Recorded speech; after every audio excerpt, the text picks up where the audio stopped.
Hello students, good morning to all of you. आज फिर से एक बार हिंदी के लेक्चर में हम सब लोग ऑनलाइन पढ़ाई के लिए मिल रहे हैं। मैं आशा करती हूँ कि मैं आप सबको जो समझाती हूँ वो आप सबको समझ में आ जाता है। और अगर कोई भी क्वेरी हो, कोई भी मुसीबत हो, किसी भी प्रश्न का हल ना मिल रहा हो तो आप सब लोग मुझे व्हाट्सएप कर सकते हैं कि ये क्वेरी आपको समझ में नहीं आ रही है, तो हम लोग उसे सॉल्व कर लेंगे। कोविड-19 के अंतर्गत आप सबको इस साल घर पे बैठे बैठे ही पढ़ाई करनी पड़ रही है, तो मैं आशा करती हूँ कि सिर्फ हिंदी ही नहीं, आप लोग सभी सब्जेक्ट अच्छी तरह से पढ़ रहे होंगे। सभी सब्जेक्ट का होमवर्क करना भी उतना ही ज़रूरी है। किसी एक का कर लिया और दूसरे सब्जेक्ट का नहीं करोगे, ऐसा नहीं चलेगा। खास तौर से मैथ्स तो आपके लिए बहुत इम्पोर्टेंट है। अगले साल आप सब लोग 10th में आओगे, तो मैथ्स पे ध्यान देकर उसका भी होमवर्क सही तरीके से कीजिए। सभी बच्चे अपना होमवर्क करेंगे तो इस वीडियो लेक्चर के दौरान मैं उसका नाम लेकर उसे मोटिवेट करना चाहूँगी। आज ऐसी ही एक स्टूडेंट है, रोल नंबर 3 सारा फातिमा, जिसका होमवर्क रेगुलर तो होता ही है लेकिन सभी सब्जेक्ट का होमवर्क पूरा होता है। ये बहुत अच्छी बात है। आप सब स्टूडेंट भी इसी तरह सभी सब्जेक्ट का होमवर्क कीजिए। किसी एक का करते हो और किसी एक का नहीं, ऐसा नहीं चलेगा। आप सबको सभी सब्जेक्ट का होमवर्क करना पड़ेगा। वेरी गुड सारा फातिमा, आप बहुत अच्छी तरह से अपना होमवर्क करते हो। तो आज का जो लेक्चर है वो एक व्याकरण विभाग में से एक टॉपिक है, गद्य समीक्षा। व्याकरण विभाग में आपको लेखन विभाग आता है। उस लेखन विभाग में आपको निबंध लेखन, पत्र लेखन, अहवाल लेखन, विचार विस्तार, ऐसे कई टॉपिक्स होते हैं। उसमें से ही एक टॉपिक्स है गद्य समीक्षा। गद्य समीक्षा, इसका सरल वाक्य में रूपांतरित करें तो आपको एक गद्य यानी कि एक पैराग्राफ दिया जाता है, उसे पढ़कर समझकर उसके नीचे जो प्रश्न दिए गए होते हैं उसका उत्तर लिखना होता है। तो देखते हैं गद्य समीक्षा के बारे में। भाषा के अध्ययन में गद्य समीक्षा अथवा गद्यार्थ ग्रहण का बहुत महत्व होता है। हिंदी के प्रश्न पत्र में एक प्रश्न गद्य समीक्षा के बारे में होता है। देखिए स्टूडेंट्स, मैंने आप सबको समझाया ऐसे ही गद्यार्थ ग्रहण का हिंदी भाषा में बहुत महत्व है। और आपका जो प्रश्न पत्र यानी कि आपका जो पेपर होता है उसमें एक प्रश्न गद्य समीक्षा भी होता है। गद्य समीक्षा के लिए एक अपठित गद्य खंड या परिच्छेद दिया जाता है। देखिए, अपठित यानी कि आपने कहीं भी पढ़ा नहीं होता या आपके पाठ्य पुस्तक में नहीं होता, ऐसा एक गद्य खंड यानी या परिच्छेद यानी कि एक पैराग्राफ आपको दिया जाता है। नीचे 4 प्रश्न पूछे जाते हैं, यानी कि उस परिच्छेद या पैराग्राफ के नीचे आपको 4 प्रश्न पूछे जाते हैं। गद्य खंड के आधार पर इन प्रश्नों के उत्तर होते हैं। यानी कि आपको उस गद्य खंड को यानी कि पैराग्राफ को अच्छी तरह से पढ़कर समझकर जो प्रश्न दिए जाते हैं उनका उत्तर लिखना होता है। गद्य समीक्षा के लिए 4 अंक निर्धारित किए गए हैं। यानी कि आपको इस प्रश्न के 4 मार्क्स मिल सकते हैं। आगे देखते हैं। गद्य समीक्षा करते समय निम्नलिखित बातों का ध्यान में रखना पड़ता है। उसमें पहला है, गद्य खंड के नीचे दिए गए प्रश्नों को ध्यान में रखकर गद्य खंड 1-2 बार ध्यानपूर्वक पढ़ो। यानी कि आप जब गद्य खंड को पढ़ना शुरू करें तो जो प्रश्न दिए गए हो उसे भी पढ़कर 1-2 बार ध्यानपूर्वक उस पैराग्राफ को पढ़ना चाहिए। आगे देखते हैं। प्रश्नों के उत्तर गद्य खंड के किसी भी हिस्से में हो सकते हैं। देखिए, आप जो प्रश्न पढ़ रहे हो उसके उत्तर कहीं भी हो सकते हैं, यानी कि किसी भी हिस्से में हो सकते हैं। गद्य खंड में से एक एक प्रश्न का उत्तर खोज कर लिखते जाओ। यानी कि जो पैराग्राफ होता है उसमें से आपको अपने आप ही प्रश्नों के उत्तर खोजने होते हैं और फिर उसके उत्तर लिखने होते हैं। प्रश्नों के उत्तर गद्य खंड के आधार पर ही होने चाहिए, किंतु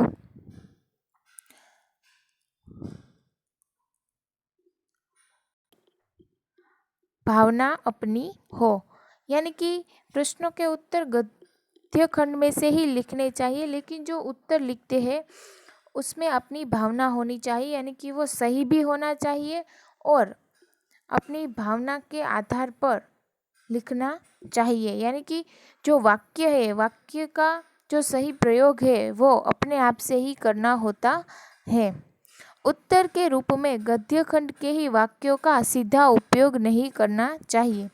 देखिए, आपको जो पैराग्राफ में जो वाक्य दिए गए वो सीधा ही उत्तर में नहीं लिखना चाहिए। अपने आप से, अपने मन से आपको वाक्य प्रयोग करके गद्य खंड का उत्तर लिखना होगा। आगे देखते हैं। उत्तरों में जितना अपेक्षित हो उतना ही लिखना चाहिए। देखिए, यहाँ पर आपको 4 प्रश्न दिए गए होंगे और उसके मार्क्स भी 4 ही मिलेंगे। तो फिर जितना अपेक्षित हो, यानी कि उत्तर में जितना पूछा गया हो उतना ही लिखना चाहिए। आपको 2-3 वाक्य में या सविस्तर उत्तर नहीं लिखना है। 1 या 2 ही वाक्य में इस प्रश्नों के उत्तर देने हैं। 5वां देखते हैं।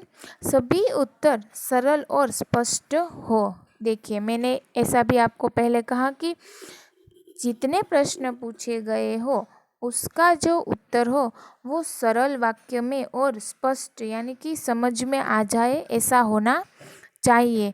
ना कि आप सब लोग पैराग्राफ में से ही जो लाइन है वो अपने उत्तर में छाप दें।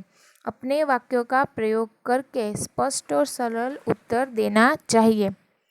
वर्तनी, विराम चिन्ह आदि उचित ध्यान देना चाहिए। यानी कि आप जब उत्तर दे रहे हो तो क्योंकि, कब ऐसा शब्दों का इस्तेमाल करें, तब उसमें विराम चिन्ह या वर्तनी यानी कि वाक्य का सही से प्रयोग करना चाहिए, उस पर उचित ध्यान देना चाहिए। आगे देखते हैं। गद्य खंड के मुख्य विचार या भाव के अनुसार गद्य खंड को उचित शीर्षक देना चाहिए। देखिए, आपको सभी गद्य खंड यानी कि सभी पैराग्राफ के 4 प्रश्नों में एक प्रश्न आपका सिमिलर होगा, यानी कि सेम होगा। चौथा प्रश्न होगा कि इस गद्य खंड को कोई योग्य शीर्षक दीजिए। तो जो वो प्रश्न है वो आपके भाव के अनुसार आपको उचित लगे ऐसा शीर्षक देना होगा। शीर्षक देना है यानी कि 2 से 3 शब्द का शीर्षक होना चाहिए। आप एक पूरा वाक्य लिख के इस प्रश्न का उत्तर नहीं दे सकते, उचित शीर्षक देना है तो कोई छोटा सा नाम अपने आप सोचकर आपको उस पैराग्राफ को शीर्षक देना होता है। उत्तरों की लिखावट सुंदर और स्वच्छ होनी चाहिए। देखिए, लास्ट है जो आप उत्तर दे रहे हो वो सुंदर और स्वच्छ तरीके से देना चाहिए, ऐसा यहाँ पर कहा गया है। तो गद्य समीक्षा क्या है और उसके प्रश्नों में आपको क्या क्या करना है ये आपको अच्छी तरह से समझ में आ गया होगा। इसका जो पैराग्राफ होता है वो आपको पाठ्य पुस्तक में कहीं भी नहीं मिलेगा, वो अपठित यानी कि आपने कभी नहीं पढ़ा हो ऐसा ही होगा। इसीलिए आपको ये जो प्रश्न है अगर पेपर में पूछा जाए तो आपको अपने आप ही समझकर सोचकर उस प्रश्न का उत्तर देना होगा। तो आज मैं यहाँ पर आपको ऐसे 2 गद्य खंड लिखाने वाली हूँ, लेकिन ऐसा तय नहीं है कि इसी में से ही पेपर में आएगा। आपको कोई और पैराग्राफ भी आ सकता है, लेकिन आप लोगों की समझूती के लिए मैं यहाँ पर आपको 2 गद्य खंड लिखवाने वाली हूँ। आप प्रैक्टिस के लिए कहीं से भी ऐसे गद्य खंड या ऐसे पैराग्राफ लेकर प्रश्न बनाकर उसके उत्तर लिख सकते हैं। चलिए पहला गद्य खंड देखते हैं। आप सब मेरे साथ व्याकरण की बुक में इसे नोट डाउन कर लेना। पशु पक्षी जहाँ जन्म लेते हैं उसे देश को प्रेम करते हैं। पशु पक्षी जहाँ जन्म लेते हैं उस देश को प्रेम करते हैं। जंगल में पैदा हुए किसी भी जानवर को आप पिंजरे में बंद कर सकते हैं। जंगल में पैदा हुए किसी भी जानवर को आप पिंजरे में बंद कर सकते हैं। उसे लाख आराम पहुंचाने की कोशिश कर सकते हैं। उसे लाख आराम पहुंचाने की कोशिश कर सकते हैं, पर वह सुखी नहीं हो सकता। पर वह सुखी नहीं हो सकता। उसे तो जंगल ही प्यारा लगता है। उसे तो जंगल ही प्यारा लगता है और पंछियों तो आकाश में उड़ना पसंद करते हैं। और पंछी हो तो आकाश में उड़ना पसंद करते हैं। पिंजरे में बंद करने से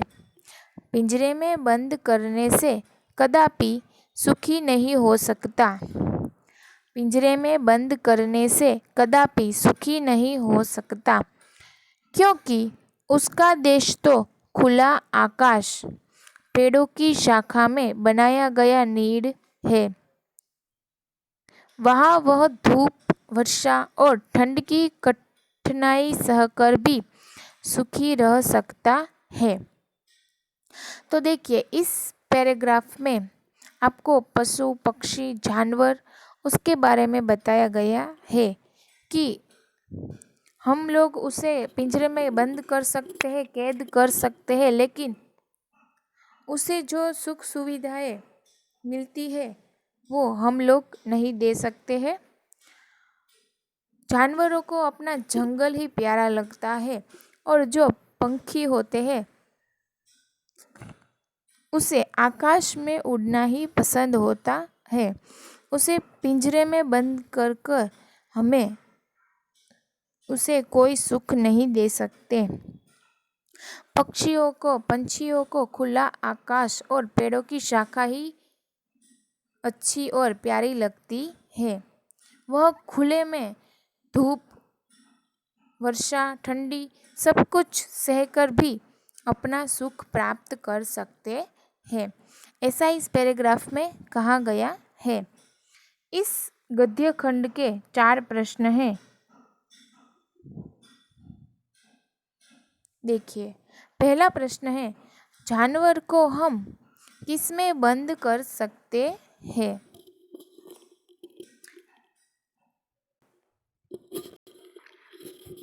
देखिए, इस प्रश्न का जो उत्तर है वह हम पैराग्राफ में देखें तो जानवर को आप पिंजरे में बंद कर सकते हैं, लेकिन यहाँ पर हम आप नहीं लिख सकते।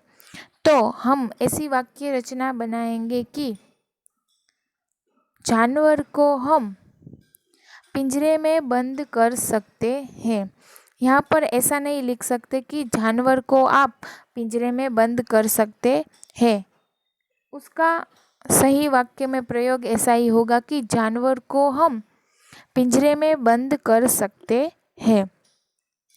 दूसरा प्रश्न देखते हैं, पशु पक्षी को क्या प्यारा लगता है? पशु पक्षी को क्या प्यारा लगता है? तो उसका उत्तर लिखिए। पशु पक्षी को जंगल प्यारा लगता है। पशु पक्षी को जंगल प्यारा लगता है।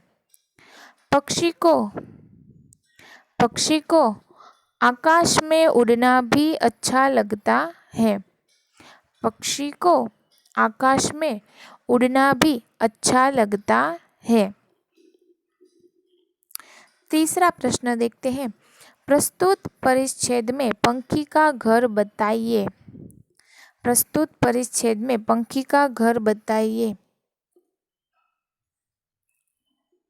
तो आप सभी को पता होगा कि जो पंखी है, पक्षी है, वो सब पेड़ों की शाखा पर रहते हैं, अपना घोंसला बनाते हैं। तो यहाँ पर उसका उत्तर ऐसे होगा कि पेड़ों की शाखा में बनाया गया नीड। पेड़ों की शाखा में बनाया गया नीड ही पंखी का घर है। पेड़ों की शाखा में बनाया गया नीड ही पंखी का घर है। आगे देखते हैं चौथा प्रश्न, पशु पक्षी क्या सहकर भी सुखी हो सकते हैं? पशु पक्षी क्या सहकर भी सुखी हो सकते हैं? तो इसका जो उत्तर है वो आपको पैराग्राफ की आखिर में मिलेगा कि पशु पक्षी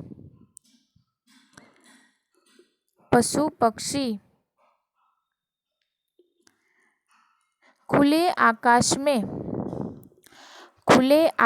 में धूप, वर्षा और ठंड की कठिनाई सहकर भी सुखी हो सकते हैं। ठंड की कठिनाई सहकर भी सुखी हो सकते हैं। तो देखिए, ये जो आपका पैराग्राफ था उसके जो 4 प्रश्न थे उसके उत्तर हो गए हैं। आज ऐसा ही एक और गद्य खंड और उसके प्रश्न मैं आपको लिखवा देती हूँ। आपको उसके जो उत्तर है वो होमवर्क में करने होंगे।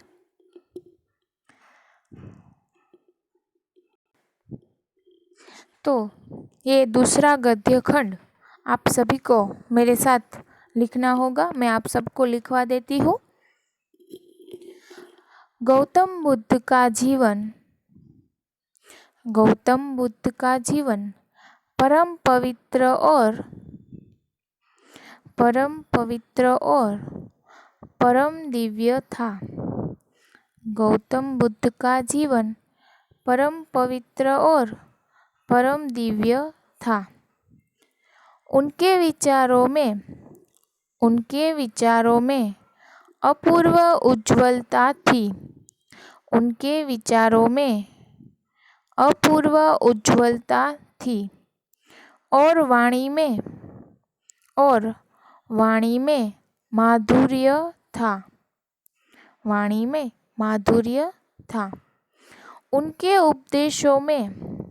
उनके उपदेशों में एक ऐसा आकर्षण था कि राजा रंक सभी उनकी ओर खींच जाते। राजा रंक सभी उनकी ओर खींच जाते। अशोक, कनिष्क, हर्ष आदि शक्तिशाली राजाओं ने अनेक धर्म को ग्रहण किया।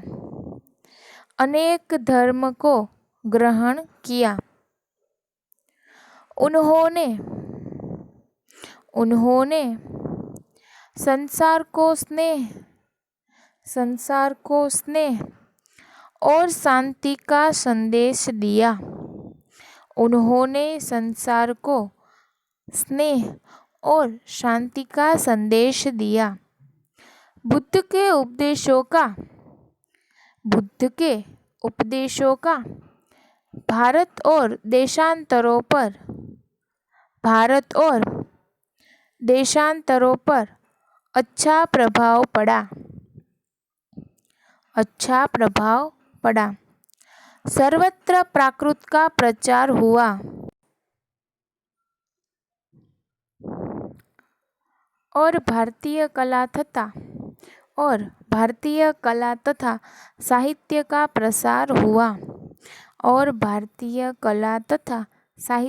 प्रसार हुआ। देखिए, ये गद्य खंड है। इस गद्य खंड में यानी कि इस पैराग्राफ में गौतम बुद्ध के जीवन के बारे में दर्शाया गया है कि वो एक पवित्र और परम दिव्य जीवन व्यतीत कर रहे थे। उनके विचारों में एक अपूर्व उज्ज्वलता और वाणी में माधुर्य था। उनके उपदेशों का ऐसा आकर्षण होता था कि जो राजा और रंक यानी कि राजा और भिखारी दोनों ही उनकी ओर खींचे जाते थे। अशोक, कनिष्क, हर्ष जैसे शक्तिशाली राजाओं ने भी उनके धर्म को ग्रहण किया था, यानी कि बुद्ध धर्म को ग्रहण किया था। उन्होंने संसार को शांति और स्नेह का संदेश दिया था। बुद्ध के उपदेशों के बारे में आप सब जानते ही होंगे कि उन्होंने भारत देश को कई उपदेश दिए हैं और भारतीय कला तथा साहित्य में भी उनका प्रचार हुआ है, यानी कि गौतम बुद्ध धर्म का भी प्रचार भारत देश में कई हुआ है। तो इस गद्य खंड के आधार पर जो 4 प्रश्न हैं वो आप सब लोग लिख लीजिए।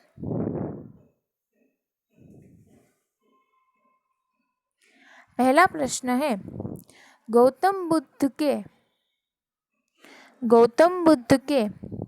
उपदेशों का राजा और रंक पर क्या प्रभाव पड़ा? गौतम बुद्ध के उपदेशों का राजा और रंक पर क्या प्रभाव पड़ा? दूसरा प्रश्न है, गौतम बुद्ध के विचार तथा वाणी के बारे में क्या कहा गया है? तीसरा प्रश्न है, गौतम बुद्ध ने कौन सा संदेश दिया? गौतम बुद्ध ने कौन सा संदेश दिया?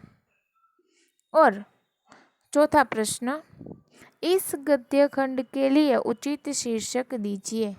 देखिए, इस गद्य खंड में ये सवाल है कि इस गद्य खंड के लिए उचित शीर्षक दीजिए।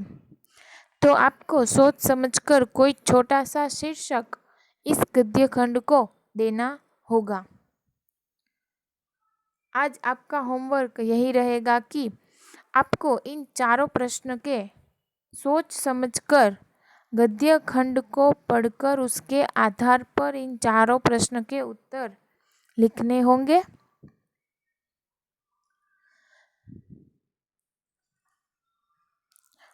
आपको ये जो गद्य समीक्षा वाला टॉपिक था वो समझ में आ गया होगा। लेखन विभाग में इसके आपको 4 मार्क्स मिलेंगे। तो मैं आशा करती हूँ कि आप सबको ये टॉपिक अच्छे से समझ में आ गया होगा। Thank you so much.